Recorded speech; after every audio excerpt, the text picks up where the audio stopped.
What do you think our thing should be? Our thing being like the project that we're undertaking right now? Well, what would we like to do? Get out the house. Yeah, that's as far as I have, I think, at this point. I think I guess I want to see how people talk to each other, Yeah. and think about things. I don't know. Yeah, I guess like people still get together and do shit together, right? they do. And they have Must do. they have interests and stuff that they share with other folks, and they do it. Mm-hmm. And I guess I just want to go do that with other people. Kind of like sublimate the internal dialogue that I'm always having with it. Put it just like push down what I'm feeling in here and talking to myself about stuff and just go join a group of people doing something that they find important for whatever reason. Do you talk to yourself? All the time. Out loud? No, not out loud, but constantly in my head. I'm having conversations with my own feelings about how I should be doing on things I'm just always talking to myself. Are you hard on yourself? I think so. I think I'm a bit of a perfectionist on stuff. I think I'm scared of taking chances. Yeah. When one thing worked out, I feel very protective over the thing that worked out. Yeah. And that I can't take a chance to do something that might not be as good. Yeah. Because then everyone's gonna be like, oh, well, he got lucky that one time. That's basically what would happen. It's really scary. I mean, you and I have talked about how we have a very limited set of skills.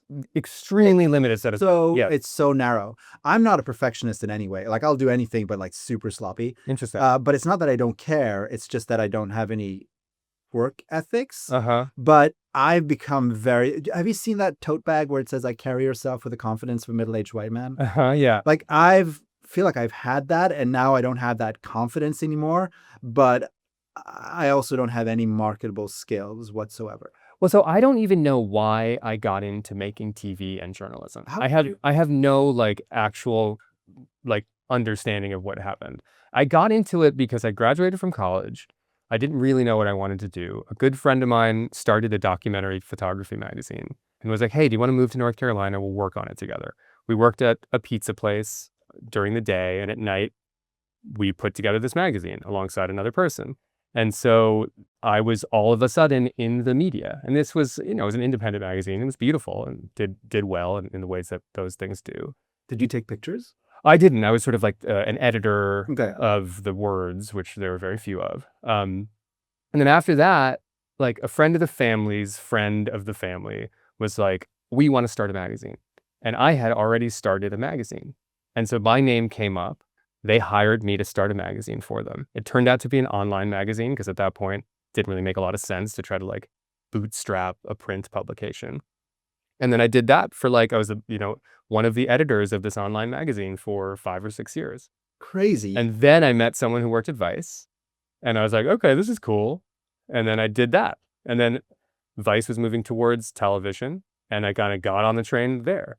And in the meantime, I helped start a weekly column about weed, which then became a web series, which then became a TV show, which then I started doing the TV shows for HBO and for Showtime. And then I did the nightly news show. So it's like television or journalism or any of this stuff was never like, this is what I want to do. Right. You fell into it. I've fallen into everything. And so sure. Do I have any marketable skills? I'm not really sure. I can talk to people.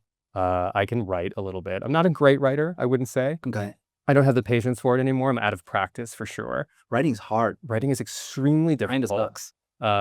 And so in many ways, I've relied on the shaping and packaging of me as a person who can talk to people that is generally likable as my main skill. Yeah. And I think the world has moved on from that skill, which is to say the hosted documentary series that was such a in vogue and in fashion for a decade or two during the ascent of my career is now basically dead. And so I need to figure out a different way, a reinvention of what it means to be me as someone who makes media and talks to audiences. I used to think about when you look into the camera and you're talking to the camera, I used to have in my mind who I'm talking to. And it would be a 15 or 16-year-old dude in the middle of the country who kind of likes skateboarding, maybe is a little weird, doesn't quite find himself, doesn't see himself in mainstream news culture or mainstream anything culture. And now I just don't know who I'm talking to. I have no conception of who is it that I'm talking to when I'm talking into this microphone. Yeah.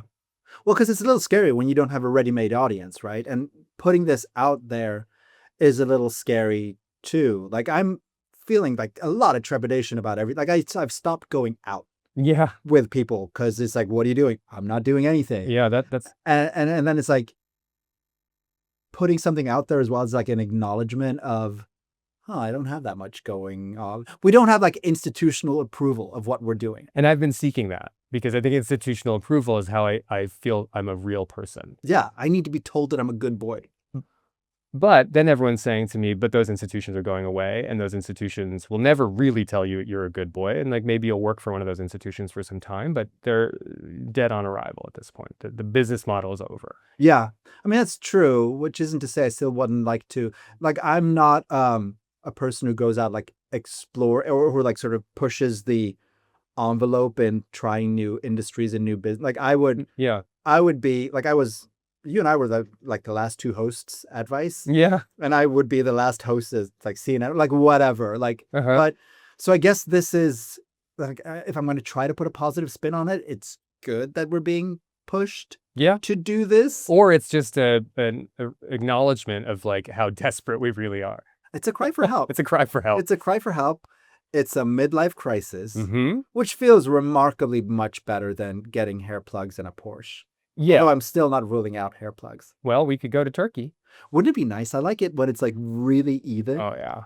And I also like I like the idea of running out of money. So it's like it ends So- right here. Yeah. Or I would have to. I think I would like be very aware of my limited budget. So I should pick the best place to start, Yeah. and then I'd be like, don't worry about the sides. We'll get there Sides are later. Fine for a little bit. It's sort of like a tattoo, like a huge tattoo on your back. Like you get it done in pieces. You get done in pieces. But what I misunderstood, I think, about hair plugs is because I thought I could do it as a lark, Mm-hmm. and then if I like don't water them or whatever, they would just like fall out, and I would be like this again. But if That's I not get gonna them, I'm like a little stuck with them, right? But can't you just pull them out? It seems very painful. We'll get to that. But we were onto something about what we're doing here. Yeah. And Yeah. I think So I would like to interview people that I don't hate for a minute. okay. Oh, because Wait. you've been interviewing people who you have like I don't feel great about. I would like for one goddamn minute to do an interview that doesn't involve a burning cross. You know? That to me would be nice. Do you know that I actually know how to wrap a cross, clan style? There's a specific way. Yeah. It's like folding the American flag. Well, so the burning thing it is like across. you build it in like 2x4s or whatever the fuck. Uh, And then you wrap it in old clothes. I don't know why wrapping it. I don't think they did that in the 20s, but like you wrap it in whatever you have, right? But like all the time they would like wrap it in like old rags and clothes and stuff like that. And for whatever reason, I remember one time I went to a funeral and they'd gotten like a lot of like old nylon tracksuits and stuff. And I was like, that's not going to be a good idea at all. No. They were just like, we know what we're doing, motherfucker. Don't well, I guess they'd probably catch fire pretty easily, right? They melt, they drip. They So it's like melt. stay the fuck away from the cross, but which I guess is a good rule of thumb anyway. A burning cross, stay away. Yeah. Burning cross, that's the yeah. It's not like colors out. It's just that we don't want you to burn yourself with dripping Yeah. like a Frank Shorter tracksuit on. But so you put like burning gunk around it, like clothes or whatever, and then you wrap it with burlap, and then apparently you want to wrap the burlap in like a spiral shape Mm-hmm. because it's kind of cool because once you light it, the flames will kind of like go Yeah, it's like beautiful. this, and then yeah. So, Try to avoid helping out. but your like good manner instincts must have kicked in, and like you do help out a little Well, bit. we all want to participate. Yeah. We all want to feel part of Which the project. I think this is part of what we wanted. Let's get with communities that Yeah. maybe aren't burning crosses Yeah. and do shit with them that we find fun. Yeah. That's what my life has been reduced to now. Like crosses, but nice. Yeah. But nice crosses. And like, what do people, because another thing, when we did stuff when I filmed with people, I would always want to do something with them. Yeah. So you use your hands while you're talking to someone, and it Yeah. kind of opens up something in the way that you communicate. You have a shared project, even if it's cooking, right? Yeah. And so I think that's sort of, I want to do things with people so that instead of like showing up at wherever and being like, so what do you think about whatever is happening in the world? Yeah. And then now every person who's ever watched TV, like they're already kind of in their boxes of what they think. And they're defending it. And they see people with cameras and with microphones, unless they recognize them as allies, as adversaries. Yeah. And so I think kind of breaking up that feeling that a media entity is there to try to defend a position. Yeah. And even like, God bless the media entities that exist that are defending a position that is like, democracy is good, racism is bad. Like that shit is great. I love it. Yeah. But I want to get out there and not have to defend a position. And moreover, really listen. Because I actually thought that was, if there is a marketable skill that I have, it's like I'm pretty good at listening to people. I can listen to people while I'm also thinking about stuff Mhm. to ask them next and to connect the dots of what's going on in their lives. So I think I want to do stuff. I want to listen. I want to feel that end of day feeling where like, well, we had to drive a couple hours. We had to get up early. Yeah. We saw a beautiful sunrise. We had like a weird lunch. We did some cool stuff. And now I'm tired. It's the best feeling, isn't it? So I think it's a really basic urge to explore. Yeah.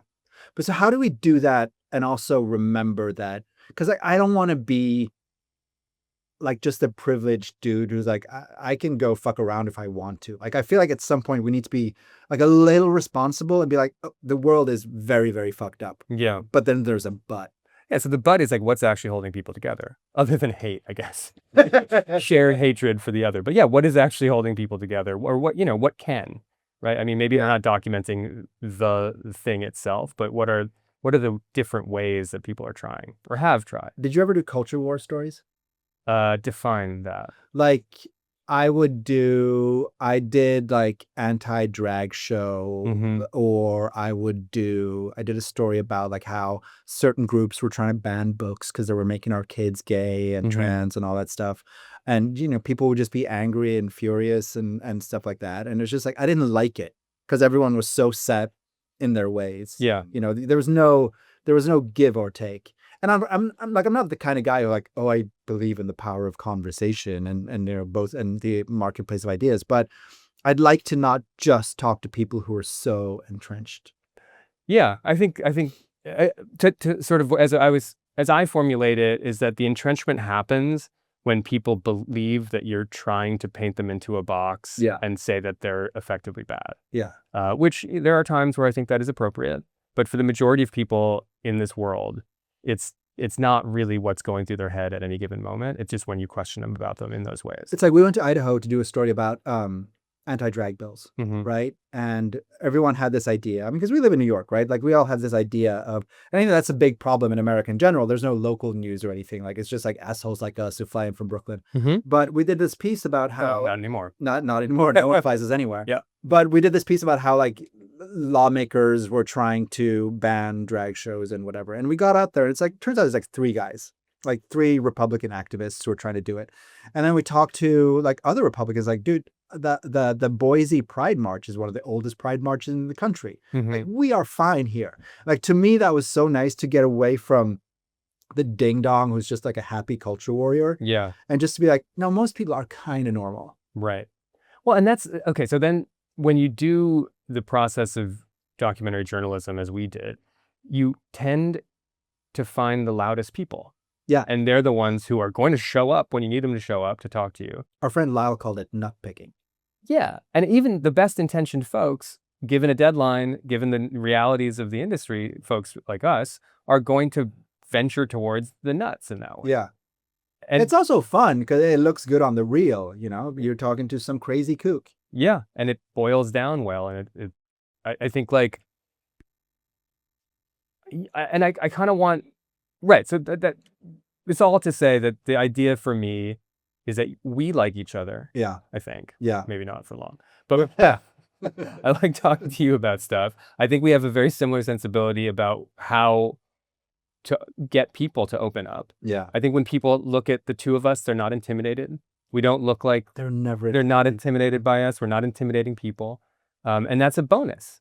I looked at myself in the mirror or in a storefront the other day. I was walking and I was wearing like jeans, rolled up jeans, Dr. Martens boots, a fucking bomber jacket, and like a checkered shirt, like the most Nazi you can possibly look.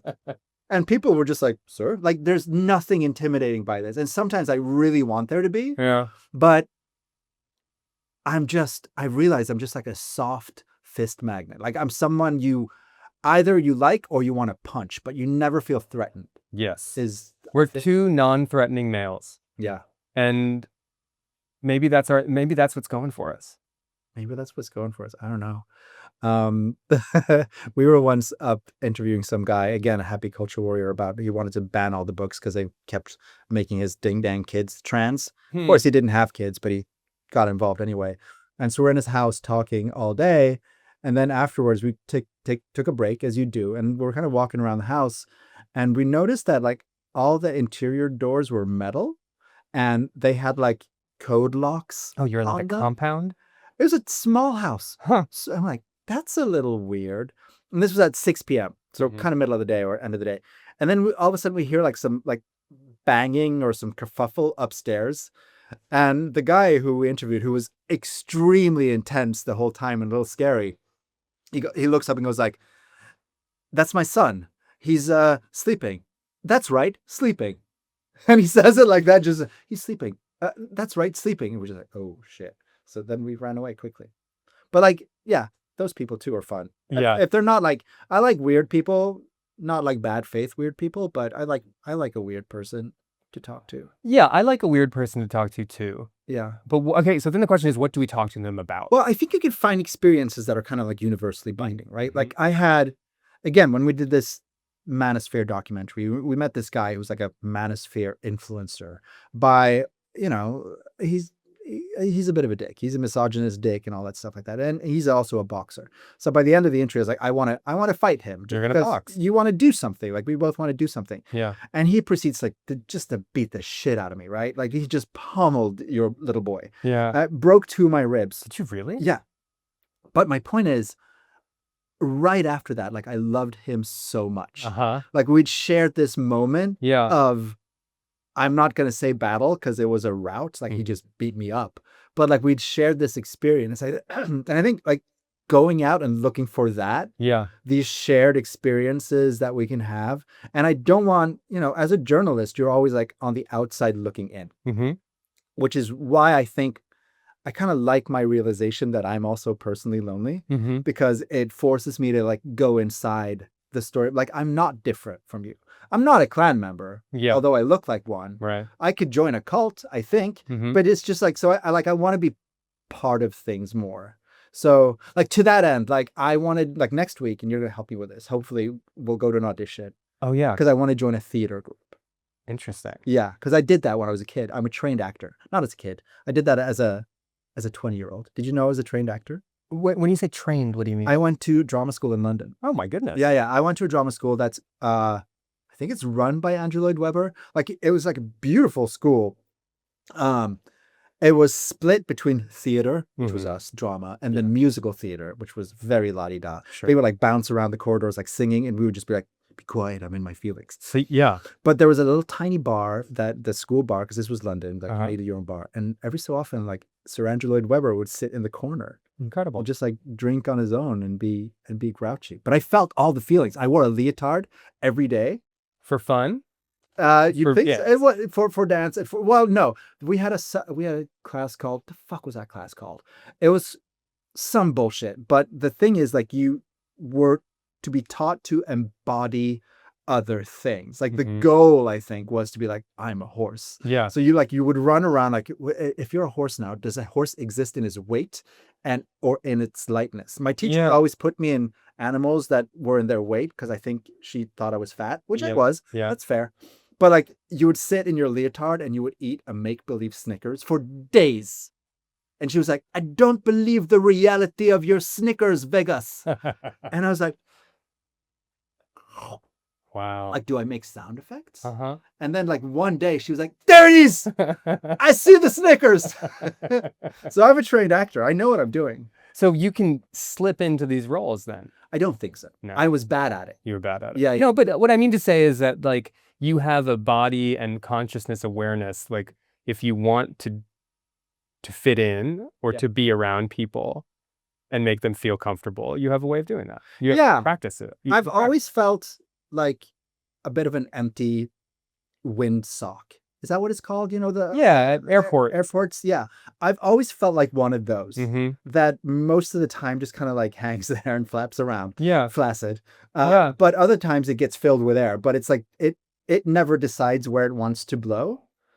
I think that's a beautiful, I mean, my conception of this project to me is also wind related, which is like, let's just put up a sail. Like we're a little boat, the two of us, Yeah. and let's put up a sail, see where the wind takes us. Like whatever the format of this project is, Yeah. like just let's build a boat and put up a sail. We should also actually build a We boat. could actually build a boat. We should actually It's build not a a bad boat. idea. We could find some boat builders. Well, because what I will want to do, I want to build not build a boat, but like buy a boat and decorate it and go to like one of those Trump regattas. Mm-hmm. Because they seem like chill. They seem fun. I mean, a boat party is fun. A boat party is by its definition fun. And like that's the thing. Like when I went to like all the Klan rallies and all the Nazi rallies and stuff like that, and I'm not making excuses for them, but they never talked about just like, the Jews. Like all they talked about was like, hey, let's build a fire or let's have a barbecue or whatever. And I think if you go out on the lake with some Trumpers and you sink together, because it seems like those boats sink a lot, then we can have some nice chats, I think. Yeah. And I don't think there's like a Trump supporter code to crack, but mostly it's me wanting to be in a boat with you and decorating it in pretty colors. And then if we have to talk to some people as well, that'd be nice. And so I think when you do that story for a traditional 15-minute film or 7-minute film, oftentimes you're going to cut out you're going to cut out the prep. Yeah. Like getting the sandwiches, Yeah. getting like the 30 rack of Coors Light. You're going to cut there's like, to do anything, you have to do a bunch of stuff. Yeah. And I think that it's in the doing of the bunch of stuff that like the real vibe is formed. Because you want to get on the boat, but you got to get all your stuff together. Yeah. And so I want to film the getting the stuff together part. I do too. Because I think that's where the real is, and that's where you can actually. That's where people are excited. Yeah. It's like in the anticipation before the thing. I think we can also be honest with the fact that like we're not doing serious journalism here. Like most of this Correct. is to keep ourselves entertained. Yes. Well, I mean, and I would say that is why the impetus for journalism has always been to keep myself entertained. Let's take your windsock example. Right. Like I've always just found wind and had it take me somewhere. Yeah. And so like the pot, like, I made weed kit for years. And that was because I saw that weed stuff was doing well. Of course, I smoke pot and it's a part of my life and like identity in some ways. But I just saw, because of how it was doing on the internet, that there was something there. And so I just pursued it to where it took me. And where it took me was like working with a lot of great people. Where it took me was like meeting some crazy people, some amazing people, smoking a lot of pot, obviously. Did you do smoke pot on screen? All the time. Yeah. Yeah, all the time. Did you not? Because I would lose my mind. Mm-hmm. I get so anxious when I do it. I did not get that. I mean, maybe that's the thing. Like maybe you help me smoke pot. That's a good idea. That'd be fun. Yeah. I mean, I ended up. I mean, maybe that's another marketable skill of mine. It's I can like smoke a lot of pot and not lose my shit and still talk to people and still remember to ask questions and things like that. That's incredible. I can do that drunk. I'm I'm good at interviewing people drunk, or maybe I'm not. Maybe I just think I am. I think we all think we're good at interviewing people. I remember when I first started out as a journalist, like everyone is like a dipshit, like I want to be Hunter S. Thompson, and like I managed to convince myself. I was like, if I get some cocktails in me, I write way better. And my editor was like, what is this fucking drivel? There's all these like ellipses, and like I use the M dash that everyone who's ever wanted to be like a new journalism, John McPhee. Yeah, I'll do that. And they're like, this is unreadable what you've done here. Still maintain that she's wrong. You were probably right. Yeah.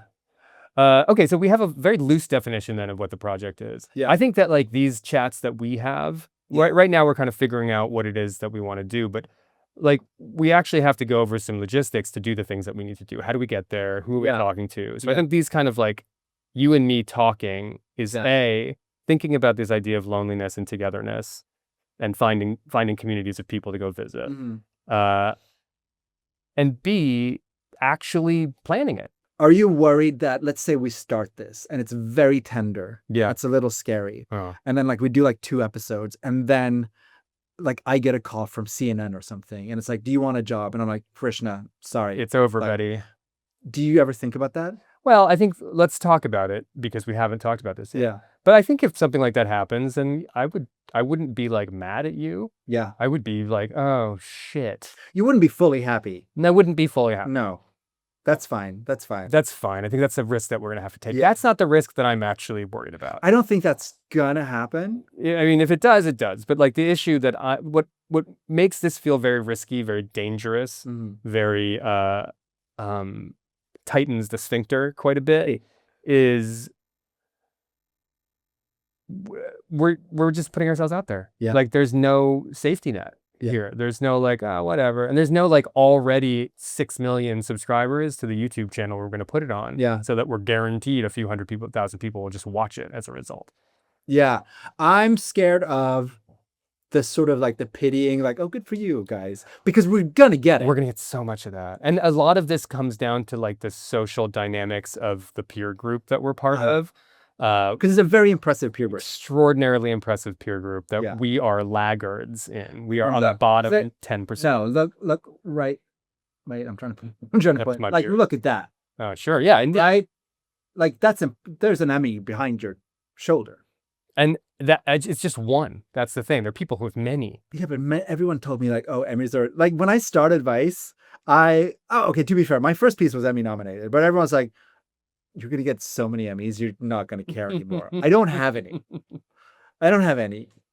I'd like to get an Emmy. Yeah, I don't know if this is a project that's gonna do it, but maybe it will. It'll get us a Webby. We could try for that. But okay, so all to say, the reason why we feel so vulnerable is because we are.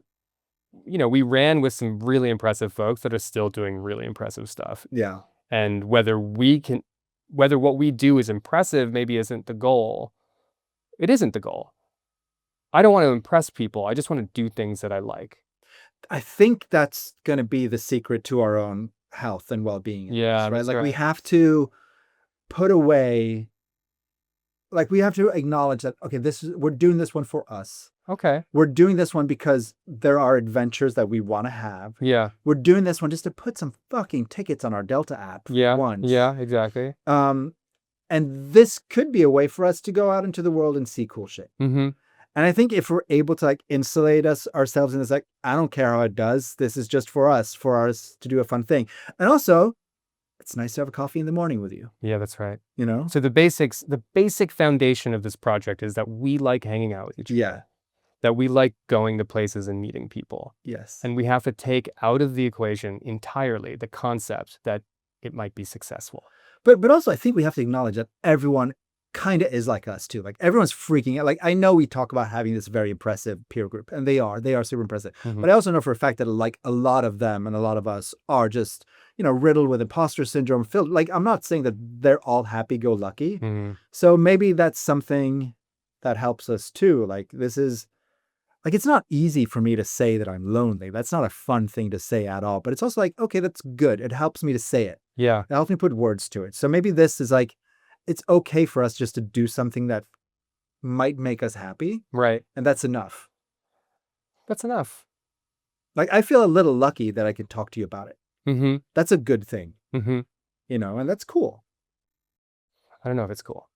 That's definitely not cool. There's almost nothing cool about what we're God, our children are going to see this, aren't they? Yeah. Well, probably not. They're not going to give a shit. I mean, that's true. But it'll be out there.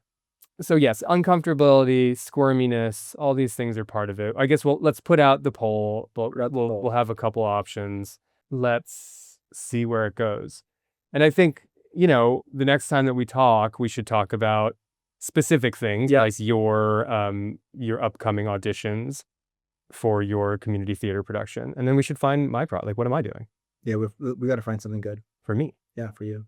And then that way we're both putting ourselves out there to communities in the world that are here in New York, right? Let's not go anywhere yet. Yeah.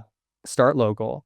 Plan what we're doing. Go film it with people we like to film things with. Make a piece about us doing it. Yeah. And then putting it on the internet. I mean, what would be cool is if this became its own little community where like people could like, why don't you guys try this? Sure. That seems nice. Like this could be like almost like a cry for help. Like, help me put something in my day. That's not a bad name for the podcast either, is it? A cry for help. That's very good. It is good. Would it just be cry for help? A cry for help. A cry for help. A cry for help. Yeah, that's good. Okay, well, I mean, it also defines the brand a little bit for us Yeah. too, doesn't it? All right. You have to call your dad back. Yep. Yeah. All right. Thank you. Thank you for being on my podcast. Thank you for being on my podcast. I'll see you soon.